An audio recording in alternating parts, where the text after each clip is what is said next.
I do a lot of keynote speaking, Yeah. but my favorite part of the keynote is actually the Q&A afterwards.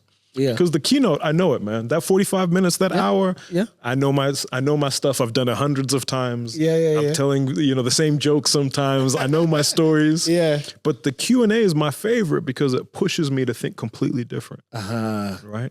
I call it like crowd work. It is like, I have no idea what you're about to ask me. Gotcha. Right? You're going to push me in a completely different direction than I'm used to. Even this podcast, it's that for me as well, right? It's unscripted. I don't know what you're going to say next. It makes me a little bit nervous and on edge, but I love it because it's pushing me to think in a different way and to test how well do I know this thing or how well should I try to know this thing that I don't know.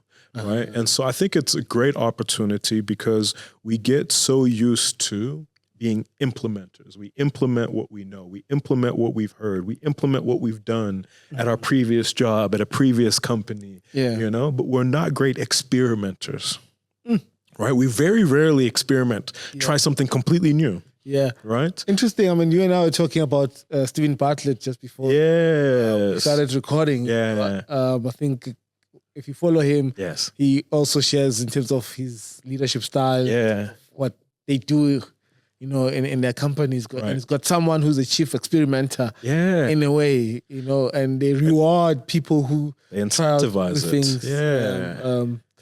And more companies need to do that, right? Because when you start stagnating like that, you're just doing the same thing you did before. And incrementally each year, you're going to get more and more left behind.